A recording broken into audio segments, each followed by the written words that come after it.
Hello friends, so welcome you guys back to my channel Kumar GS e-learning platform. Guys, here I am here with a new topic, the difference between vector and scalar quantity. Guys, it's pretty easy to identify. A scalar quantity has only magnitude. A scalar quantity has only magnitude, whereas a vector quantity has both the magnitude and the direction. Means इसमें magnitude भी होगा, direction भी होगा. Suppose speed, if I say speed is a scalar quantity. If I say speed is a scalar quantity. Okay, so see, a scalar is a quantity that is faulty described by a magnitude only. Means totally, that is fully described and totally described by the magnitude. सिर्फ और सिर्फ magnitude होगा, that is called as a scalar quantity, right? It is described by just a single number. Some examples of a scalar quantity like speed, volume, mass, time, etc. ये सभी क्या है? Scalar quantity है, इसमें सिर्फ magnitude है. Okay, whereas vector quantity is quantity that has both the magnitude and direction. See here, the magnitude and the direction, right? Vector quantity are important in the study of motion. Some examples of vector quantity include force, velocity, acceleration, momentum, etc. तो ये सारे क्या होता है? Vector quantity होता है. Scalar quantity example like length, area, volume, speed, density, pressure, temperature, energy, work, power, etcetera.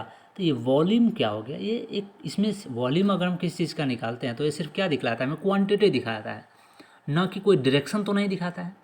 जबकि vector quantity, as we have discussed कि vector quantity has both the magnitude and direction. Means it shows the magnitude and the direction also. For example, displacement. Suppose I am displacing something from one point to another point, so it gives the magnitude and the direction also, in which direction I am displacing. Means इसमें direction के साथ साथ magnitude भी दिखा रहा है. Direction it is already shown here कि यहाँ पर direction है. कौन सा direction है? Velocity. Suppose velocity, if we calculate velocity of something, we get magnitude something, कुछ वैल्यू पाते हैं. इसके अलावा हमें डायरेक्शन भी मिलता है कि किस डायरेक्शन में वेलोसिटी है. एक्सेलरेशन, मोमेंटम, फोर्स, अगर किसी चीज़ पे हम बल लगा रहे हैं तो कितना लगा रहे हैं और किस दिशा में लगा रहे हैं. मीन्स उसका मैग्नीट्यूड भी मिल रहा है और हमें डायरेक्शन भी मिल रहा है. तो ऐसे क्वांटिटी जिसमें मैग्नीट्यूड और डायरेक्शन दोनों मिले उसको क्या बोलेंगे? वेक्टर क्वांटिटी बोलेंगे. Thrust is also an example of vector quantity. Thrust जानते हैं? थ्रस्ट मीन्स उत्प्लावन बल कितना लग रहा है. उत्प्लावन बल का जब मैं वीडियो बनाऊंगा, थ्रस्ट कितने तरीके के होते हैं, तो उसमें मैं डिटेल से आपको बताऊंगा कि thrust W equal to H, W greater than, W less than, कैसे थ्रस्ट होता है. तो वो भी एक तरह का क्या वेक्टर क्वांटिटी है, because it has magnitude and direction, right. See, magnitude and direction, what does it mean? Suppose देखिए, I already have told from point 1 to point 2. Suppose see here, from tail to head, यहाँ से यहाँ तक कोई चीज़ को उठा करके लाए तो ये पूरा जिस दिशा में ले जा रहे हैं that is called as direction. और मैग्नीट्यूड, टोटल का वैल्यू जो हुआ वो मैग्नीट्यूड हुआ.